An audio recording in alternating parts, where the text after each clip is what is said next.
Hello friends, digital marketing की इस AI series में आपका स्वागत है। मैंने जैसे आपको बताया कि पिछले सेशन में हमने देखा किस तरह से मार्केट कर सकते हैं, रिसर्च कर सकते हैं। बेसिकली हमें कर क्यों रहे हैं, हमें अपना प्रोडक्ट या सर्विस को प्रमोट करना है।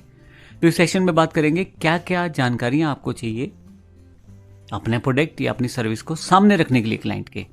कैसे आप तय करेंगे कि कौन सी चीज़ें चाहिए, कौन सी चीज़ें नहीं चाहिए, चाहे आपका पास प्रोडक्ट है या आपके पास सर्विस है। तो सबसे पहले एनालाइज योर प्रोडक्ट फीचर्स। आपको पता होना चाहिए आपके प्रोडक्ट के फीचर्स क्या हैं। जैसे मान लीजिए मैं कोर्स बेचता हूं, तो मुझे पता है कि मेरी डिजिटल मार्केटिंग वाले कोर्स के अंदर क्या क्या चीज़ें हैं। या मान लीजिए मैंने एमएस ऑफिस का कोर्स तैयार किया है, तो कौन सी चीज़ें हैं उसके अंदर, कौन सा सिलेबस मैंने कवर किया है, कितना सिलेबस कवर किया है, कितने घंटे का कोर्स है। तो प्रोडक्ट फीचर आपको पता होना चाहिए।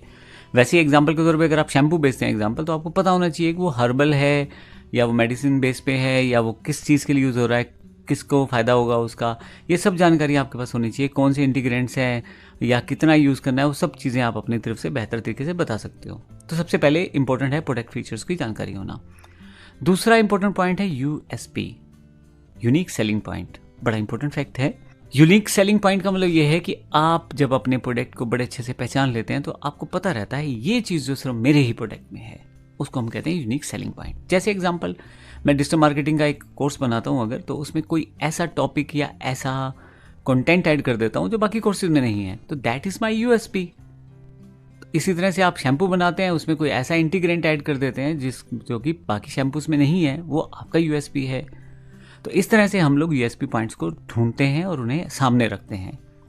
अंडरस्टैंड द टारगेट ऑडियंस, वो पहले भी हम डिस्कस कर रहे थे कि आपको पता होना चाहिए बेचना किसको है। हमें जिसको बेचना है उसके बारे में पहले से स्टडी किया जाना चाहिए, तभी तो आप कामयाब होंगे। नहीं तो मार्केट करते हुए, तो अब मान लो 1000 लोग हैं ऑनलाइन, तो आप 1000 लोगों को मार्केट करें, उनमें से आपके प्रोडक्ट लेना ही कोई नहीं चाहता।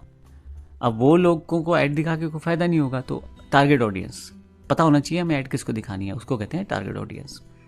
स्टडी कंपटीटर्स, पिछले सेक्शन में हमने बात की। अपने आसपास के लोगों, अगर आप ऑफलाइन बिजनेस करते हैं और ऑनलाइन करते हैं, तो आसपास की वेबसाइट्स या बाकी प्लेटफॉर्म जहाँ पे ये प्रोडक्ट बिकता है, जैसे अमेजोन, फ्लिपकार्ट, जहाँ भी इस तरह का प्रोडक्ट बिकता है, वहाँ पे जाके कंपटीटर्स की इन्फॉर्मेशन गैदर करें। जो कस्टमर है वहाँ जिन्होंने परचेस किया, उनके फीडबैक्स देखें, उनके रिव्यूज़ देखें। इस तरह की जानकारी आप लें तो आपको आइडिया हो जाएगा। फिर इंपॉर्टेंट पॉइंट ये है कि जो कस्टमर है, जो फ्यूचरिस्टिक कस्टमर है या जो पहले ले चुका है, उसका आप बैकअप सिस्टम तैयार रखें, जहाँ से फीडबैक ज़रूर लें, ताकि वो आइडिया होता रहे आपको कि आपका प्रोसेस कैसा चल रहा है।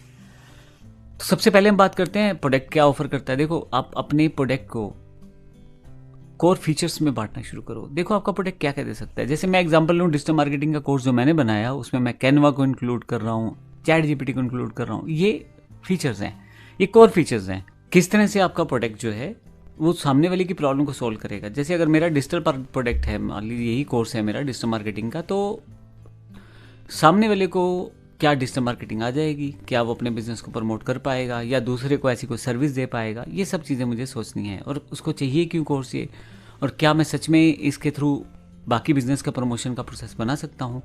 बिल्कुल, इसमें हम पूरे कोर्स में ये सारी जानकारी लेंगे। तो इस तरह से आप एक सोल्यूशन की तरफ बढ़ते हैं और सोल्यूशन देने की कोशिश करते हैं, तो आपका प्रोडक्ट या सर्विस बेहतर तरीके से परफॉर्म करता है।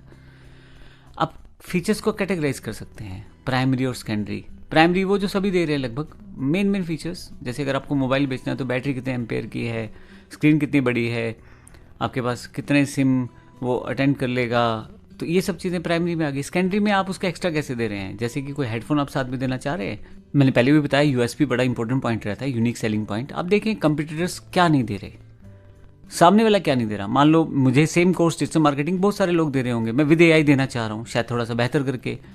अब वहाँ पे सामने वाला क्या नहीं दे रहा हो, क्यों ना मैं उसको भी इंक्लूड कर लूँ, तो मेरे कोर्स की वैल्यू बढ़ जाएगी। इस तरह से अगर आपका कोई प्रोडक्ट है, जैसे मान लीजिए आपको मोबाइल देना है, तो सामने वाला क्या नहीं दे रहा उसको आप इंक्लूड करें और बेहतर तरीके से उसे बेचना शुरू करें, और उस पॉइंट को आप सामने रखें, जिससे कि कस्टमर जो है वो आसानी से वो आपके पास जुड़े। इसमें बहुत सारे एग्जांपल है, जैसे अगर आप फास्ट डिलीवरी देते हैं, एक्सक्लूसिव कुछ कंटेंट दे देते हैं, या कुछ टेक्नोलॉजी वाइज कुछ इंपॉर्टेंट पॉइंट कर देते हैं, तो वहाँ पे लोग आपसे इंप्रेस होते हैं और आपके प्रोडक्ट की तरफ चलते हैं। हर चीज़ शुरू से करने की ज़रूरत नहीं है, आप अपने कंपटीशन से सीखें, देखें वो लोग क्या कर रहे हैं, प्रोडक्ट फीचर्स किस तरह से हैं उनके, आप किस तरह से आप उन चीज़ों को वर्कआउट कर सकते हैं, उनकी स्ट्रेंथ और वीकनेस को वर्कआउट करें। इसके लिए मैंने पहले शुरू में बताया कि इसके लिए करना कुछ नहीं है, आप उनकी वेबसाइट्स को देखें, उनके रिव्यूज़ देखें, गूगल पे, फेसबुक पे अगर कुछ कमेंट्स वगैरह हैं तो वो देखें, ताकि पता लगे आपको कि कंपटीशन जो आपका बिजनेस कर रहा है उसकी क्या कमियां हैं या क्या खामियां हैं। कई बार ऐसा भी होता है कि आप उनसे सीखते हैं और अपनी चीज़ों को पहले से बेहतर बना लेते हैं। कस्टमर का फीडबैक ज़रूर पिक करें, जैसे हमने पहले भी बात की, रिव्यूज़ हैं, अपने प्रोडक्ट को दिखाएं उन्हें, उनका रिव्यूज़ लें। मेरे 3 प्रोडक्ट हैं, मान लीजिए 3 शैम्पू हैं, तो मैं सामने वाले कस्टमर को बोलूँ आप देखें कौन सा बेहतर लग रहा है। अब 3 शैम्पू हैं, अब उनमें से एक सबसे ज़्यादा बेहतर पसंद आया लोगों को, तो क्यों ना मैं उसकी सेल्स ज़्यादा प्रमोट करने की कोशिश करूँ, क्योंकि उसका फीडबैक मेरे पास है।